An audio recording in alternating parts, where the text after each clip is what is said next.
Okay, this is my Tanfoglio Witness Limited Custom in 10mm. This thing will not focus. Wow. Ugh.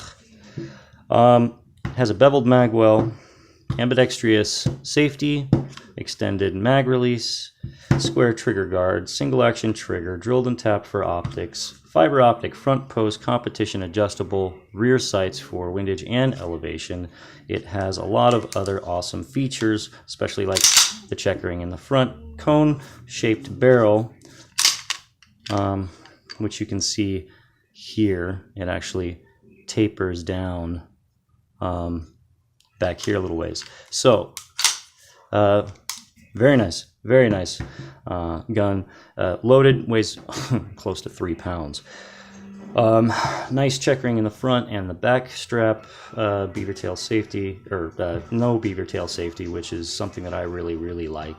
It's a double stack mag, so it holds 15+1. You can get extended magazines for it to give it up to, I think, 18 or 19 rounds of 10mm. They sell these in all sorts of calibers: 9mm, 38 sig, 40 cal, 45, 10mm, and 22.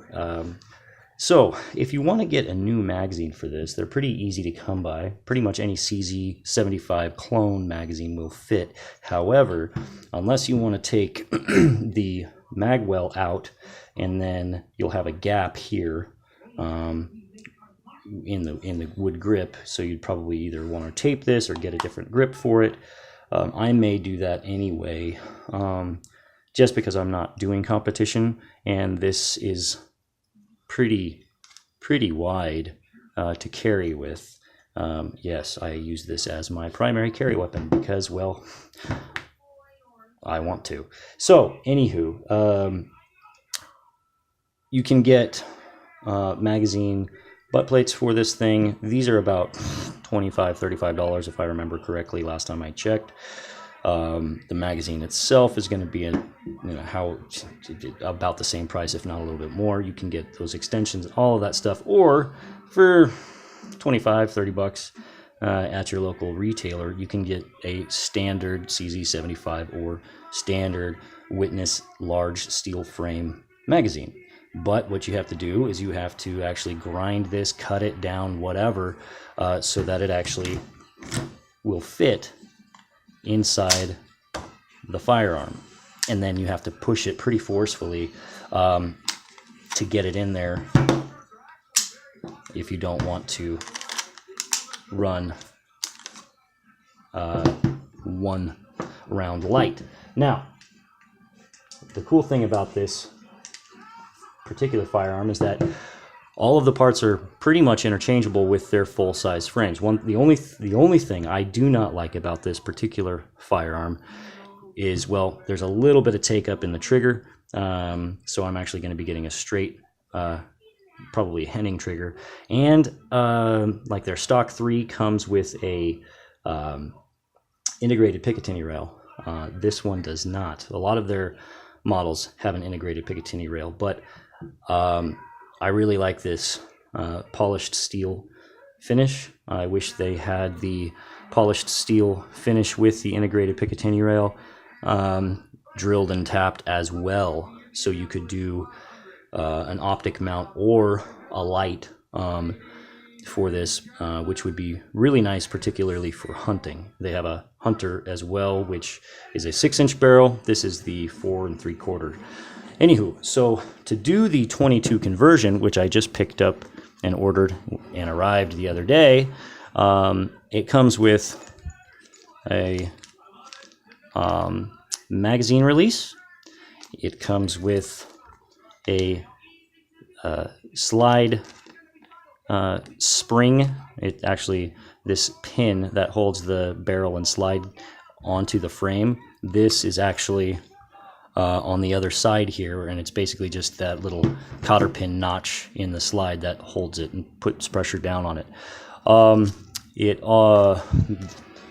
This comes with iron sights or fiber optic sights and a little Allen key, which is useful, and it comes with a 22 long rifle. Slide, barrel, recoil spring. The slide is made out of aluminum. It does have the competition adjustable sights, and it has a single sight that is kind of a dovetail cut, so it would go in sideways, versus this one, which is mounted by sliding it forward in here. It also comes with a 10-round mag. I wish it was a larger capacity, but I understand why you want to limit the capacity on a 22 long rifle, since it is rimfire. Having only 10 rounds will reduce the propensity for it to jam. Now, I watched a couple of videos on how to do this, and they were demonstrating how it's done with a double action. This is a single action only, so that complicates things. Because of the way this is configured, let me show you how to disassemble this. Now, this is a relatively new gun, so this slide pin is still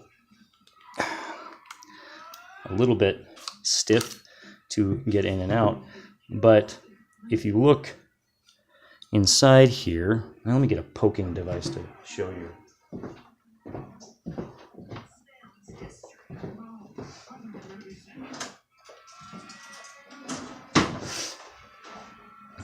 Okay, so inside here, the trigger has this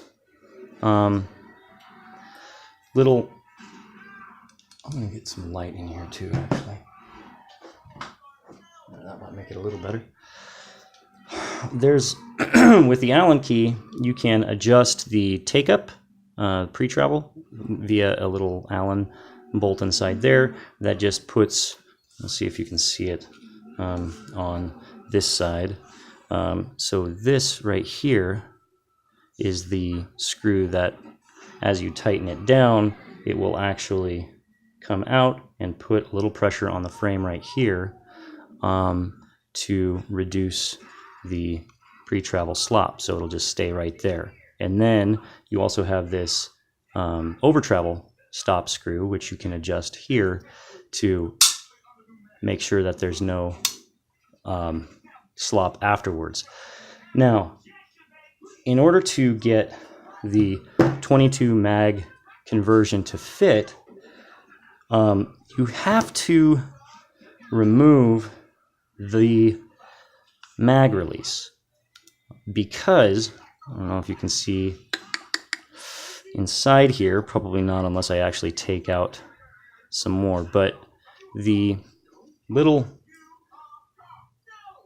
clasp, let's see here, the little clasp right there that actually catches this notch in the mag right there on the 22, the way it comes, if you notice here, that's pretty skinny. It's not the same diameter, width, whatever, as, where did that little thing go? As the 1 in 10 millimeter. Son of a diddly. Where did it go? I just had it. Oh, okay. Maybe I should not have used a dark colored back. There it is. Okay. So this little C-clamp thing is actually on the 22 magazine like that. So when you get the 22 conversion on this gun, this slide release is skinnier as far as the clasp goes, and it comes in here and it catches right there, and then you push it in and the magazine will slide down and drop. Now, if you notice, there's this hole here right there, this notch taken out of the thing. So what happens is there's a spring and a little piece of metal bushing on this side, and in the firearm inside here, okay, there is actually a spring down in here, and it's right under this square block. Okay, so in order to get this to flip to the right side, if you're a lefty, or to get this whole 22 conversion kit to fit properly, you would have to take out this square block, which is just spring pressure in here via the trigger bar. So the trigger bar is actually like this, and that little square block is sitting underneath it, so it's pressure fit here. So in order to get that spring to come out, you have to remove this block, pull it out, and then you can slide this mechanism out. And when you do that, you'll put your thumb over the hole so that the spring doesn't launch it out of there because it's under tension, and that will allow you to pull this out, since it's basically being held in there through this notch like that. Okay, but in the double action trigger, since it has quite a bit more play, you can just depress this square here with like a screwdriver or something, turn it and kind of pull it out, and you're good to go. Since this is a single action, it's not that easy. In order to do that, you have to take out basically all of the internal components here just to get your magazine out, or your magazine release out. And if I didn't have the ambidextrous safety controls, I may have attempted to do that. But these are roll pins right here on this magazine, or sorry, safety mechanism here. So you have to punch this roll pin out, take this off of the safety pin, then pull this safety pin off so you can get the sear, which is this thing right here. And while I'm at it, I'll show you how the safety works on this thing. You can have hammer down, one in the chamber, safety on. But the safety, all the safety is on this is this little piece of metal attached to the bar that slides up underneath the sear right here. So what happens oftentimes when I'm showing somebody my pistol, if I'm looking for a holster or a magazine or whatever, and I show it to them and they check to make sure that it's empty, the safety will be on. There won't be one in the chamber. I don't carry one in the chamber just because I'm having a couple of issues with this. Particularly the magazine release is a little bit loose and has a tendency to drop the mag out. So I'm going to be sending this actually back to EAA. The checkering is also not as good as it should be for how much this pistol was and stuff. But anyway, the tendency is to rack the slide while the safety is on, which puts this into a half-cock position, but it's a false half-cock position that doesn't do anything really significant as far as what most of our uses are concerned for. It's the way they describe it, Tanfoglio anyway, says basically this little shelf here and the half-cock position, it's basically just, in a nutshell version anyway, is a second opportunity for a round to fire that may have not fired initially if you didn't depress the trigger fully. So it's for limp wristing or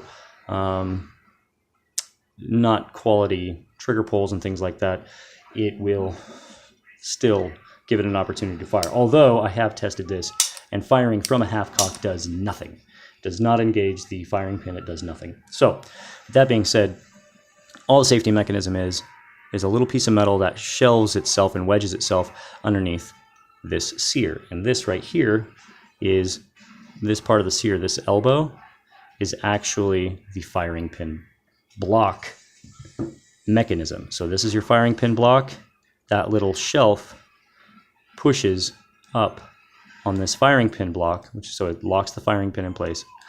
The safety going up keeps this from being able to drop down and allow the firing pin block to allow the firing pin to fire in. You know how a firearm works. Anyway, I wish it was a little bit more tactile. It doesn't take a whole lot of pressure for the safety to move, and this is a little loose. That's another reason I'm sending it back. But to avoid taking out all of the internal components of this particular firearm, specifically this little shelf, to get this out to allow for the smaller notched magazine release, especially considering the fact that I would then have to take the magwell off, get different grips to accommodate the larger magazine butt plate here. This is what I did. I took this spring out, and there it goes. I took that C-clamp, whatever you want to call it. I took this little thing out, and lo and behold, and then I carved this down. It's just plastic, so it wasn't actually that difficult. I used a pair of big old hefty scissors just to kind of cut it off, and then sanded it down with a piece of sandpaper. And it's in there. It's in there good. And then to release it, and that's it. You know, and maybe it'll wear out the plastic on here, and I'll need to replace the magazine after a while, but brand new gun, if I work on it myself, I void the warranty. Taking it to a gunsmith is going to cost an enormous amount of time, and if I'm going to have to do that, all of that work, with this magazine release, every single time I want to switch it from 10mm to 22 just for practice and stuff, there's no way. There's no way. That's ridiculous. I'm not going to spend the time and money doing that just to go out and plink. I want to be able to switch it from 10 to 22 instantly, so I can go to the range, shoot 22, take the slide out, drop the mag, put the 10mm back in, holster it, and have my carry gun at the ready. And if all I have to worry about is wearing out a mag every once in a while and having to replace it, man, these things probably $20.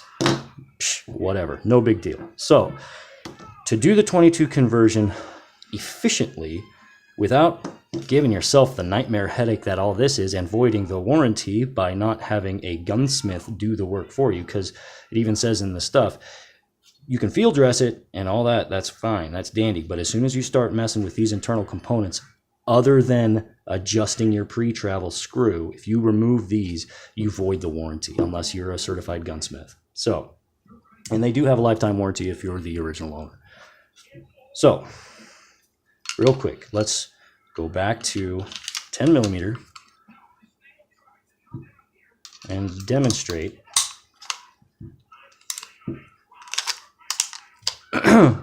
the 22 conversion. Oh, yes, let me show you. With the safety on, don't try to rack the slide. Take the safety off. Okay.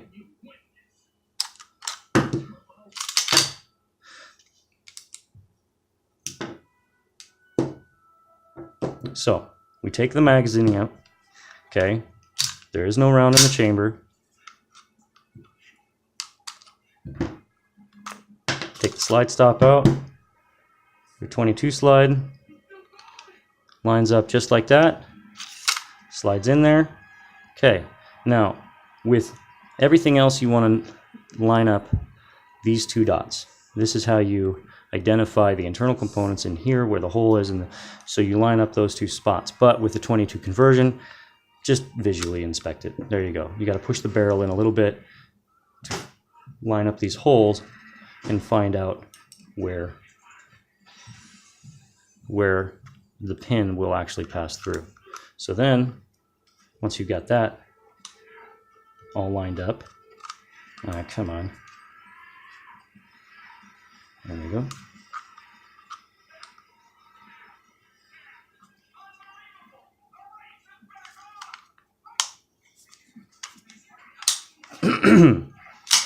Okay.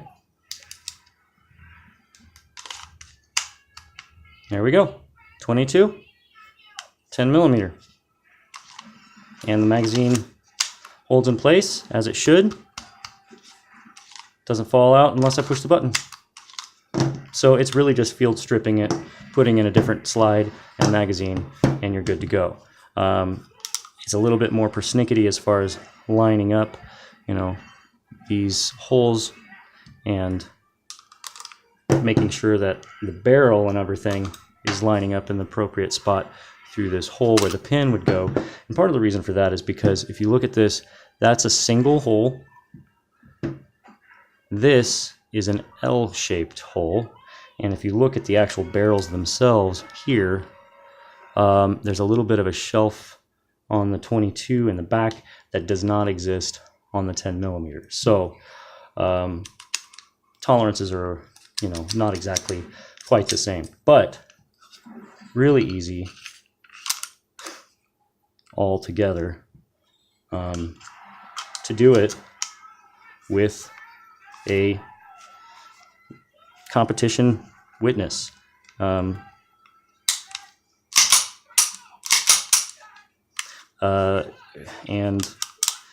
for this 22 conversion, I think I spent about $250 online.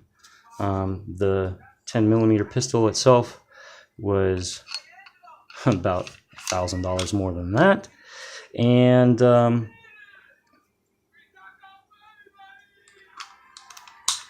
it is a mighty fine, comfortable firearm.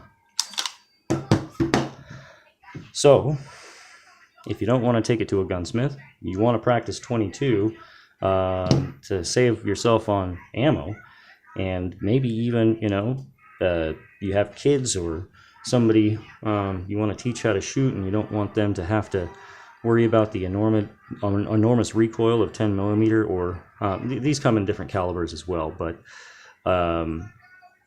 you know, the 22 conversion is definitely a good way to go. I imagine I would spend, you know, at least $250 for a 22 pistol, and this way I can, you know, practice target acquisition, proper technique, and all of those things, and shoot really cheap ammo, and then apply all of those fundamentals to the pistol. The same muscle memory that's going to apply to a full-size caliber worthy of taking down a bear with a properly loaded cartridge. So thanks for watching.